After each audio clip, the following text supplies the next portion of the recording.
시장 경제가 위기다. 대기업인 게 죄다. 왜 이런 얘기가 나올까요? 선거 때문입니다. 내년 4월 10일 날 22대 국회의원 선거가 있잖아요. 그 바람에 말입니다. 진짜 고생해서 돈 버는, 열심히 일해서 돈 버는 대기업은 동네 북입니다. 대기업을 때리면 우리나라 같은 반기업 정서가 강한 그런 상황에서는요, 선거 때만 되면 죽어납니다. 대표적으로 여러분 이거 한번 보세요. 한국형 횡재세 도입을 하겠다. 은행권에서도 지금 횡재세 이야기가 나오고요. 정유업계에도 횡재세 이야기가 나옵니다. 은행권 같은 경우는요, 대통령까지 나서서 독과점이니 또 자영업자들은 은행에 종 노릇을 한다느니 뭐 난리도 아니잖아요. 마찬가지로 더불어민주당 야당도 말입니다. 은행권에 대해서는 땅 짓고 헤엄치기라고 이야기하는 이자놀이에 대한 비난 굉장히 높거든요.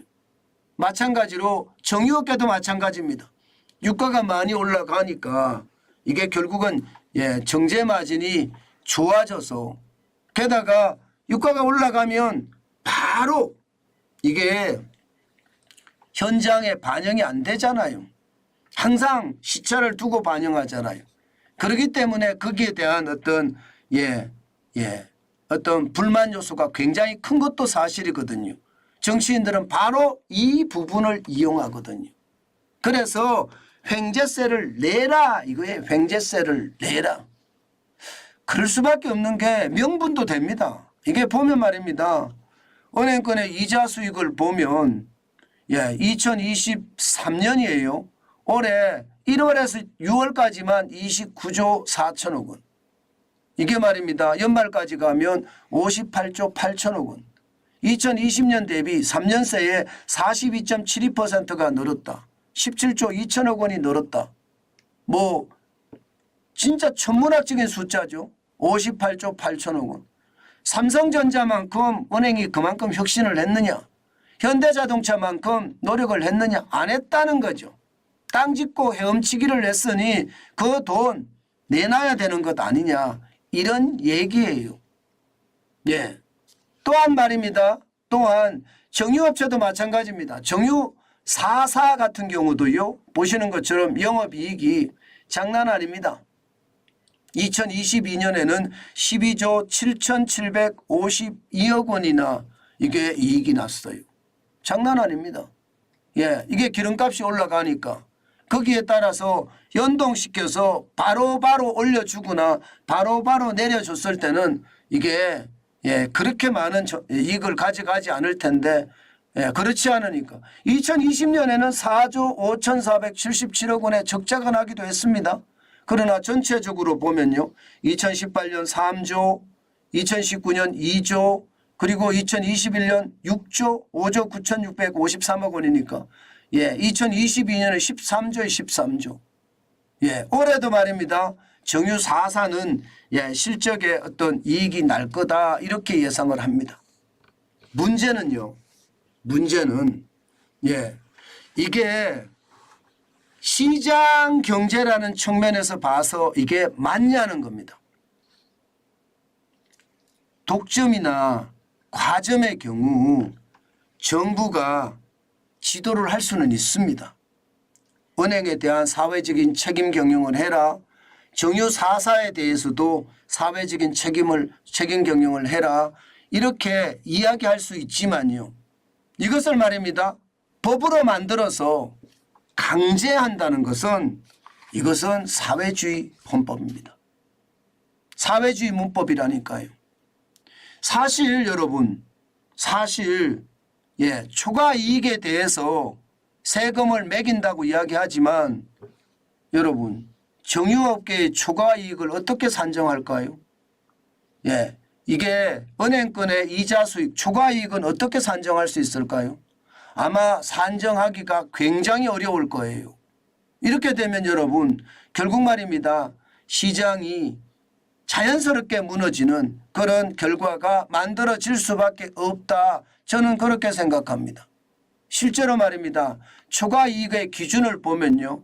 의원들 입법을 한 것도 다 다릅니다. 예, 이성만 의원은요. 직접 상계연조 대비 5억 이상이면 초과 이익이다 이렇게 이야기하고 있고요. 양경숙 의원은요. 직전 3개년도에 평균 이익의 20% 이상이면 이게 초과 이익이다 이렇게 보고 있고요.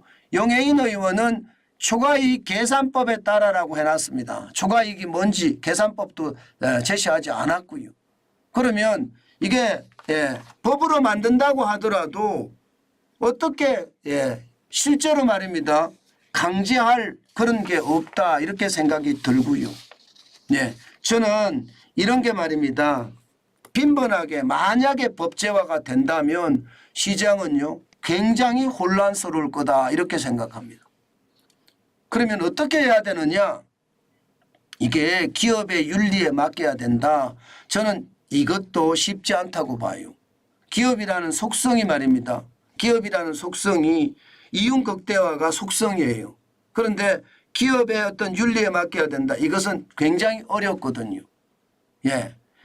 이 경우 말입니다. 독점이나 과점의 경우는 정부가 시장에 개입할 수가 있습니다.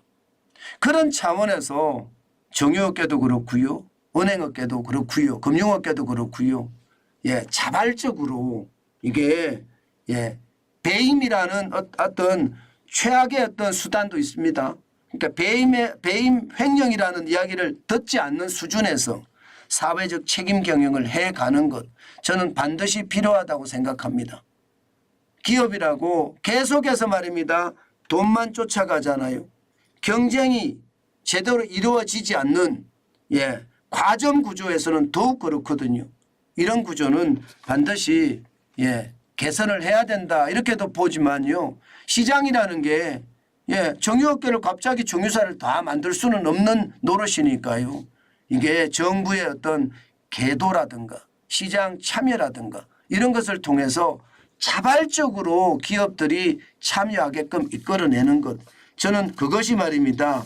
오히려 대한민국의 어떤 시장 경제를 더욱 북돋워서 끌고 가는데 저는 굉장히 좋다고 봅니다. 사실 이런 법을 보면서 말입니다. IMF도요.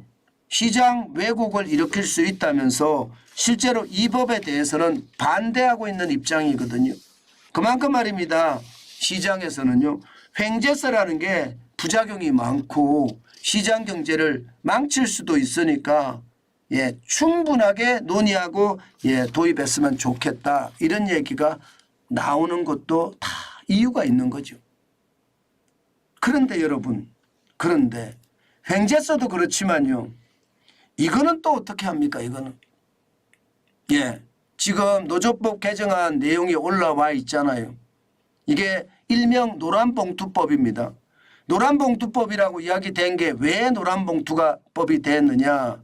이게 대우자동차 과거 이게 심하게 노동운동을 했었잖아요. 파업도 했었고요. 그 당시에 파업한 사람들에게 대해서 이게 손해배상금을 엄청 때렸습니다.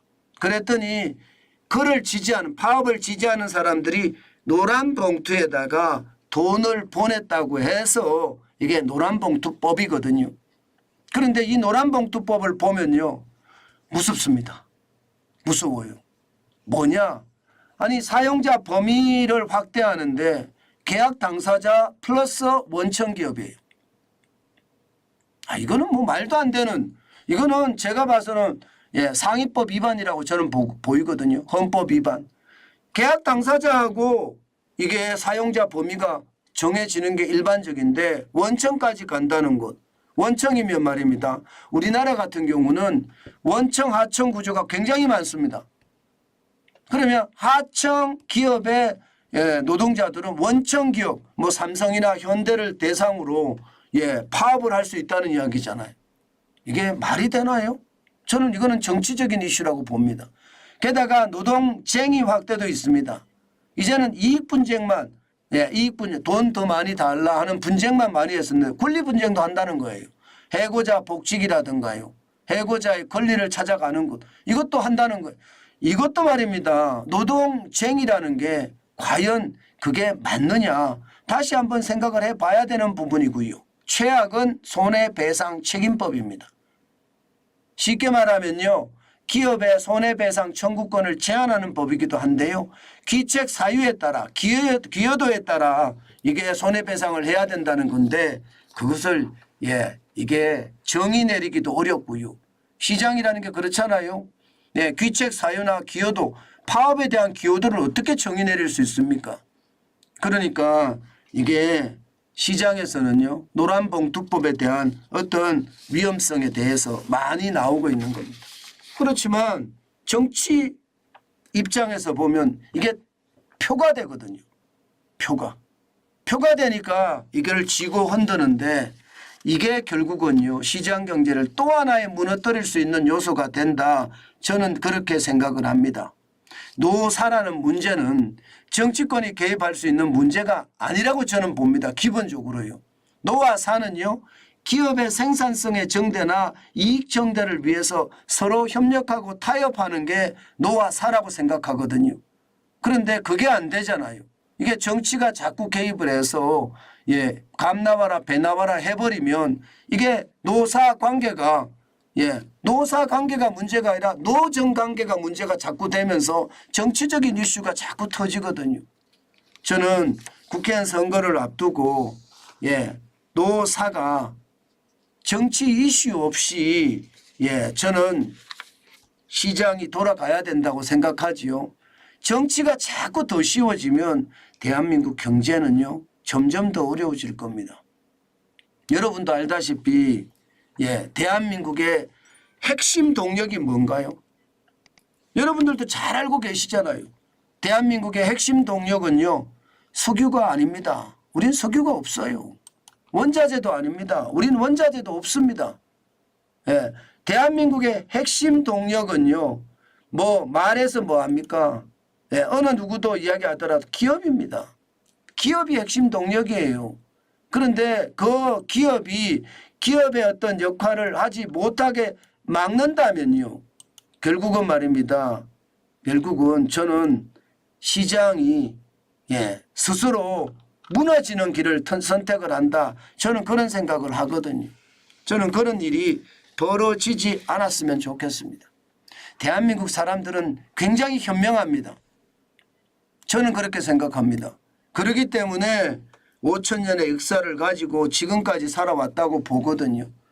결국은 대한민국이 뜻하는 대로 이룰 겁니다. 대한민국에는 분명히 말입니다. 사회주의라는 것은 존재하지 않습니다. 좌파라는 건 존재하지 않습니다.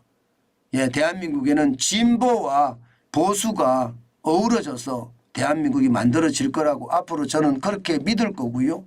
또 그렇게 저는 방송도 할 예정입니다. 그만큼 진보와 보수가 서로 대화하고 타협하면서 발전해 나가는 사회가 돼야 된다. 저는 다시 한번 강조해 봅니다. 제가 늘 말입니다. 정환진 TV는 자유민주주의와 시장경제를 존중을 한다고 말씀을 드렸는데 그 안에서 제가 여러분에게 늘 말씀을 드립니다. 자유민주주의와 시장경제는 무너져서는 안 된다.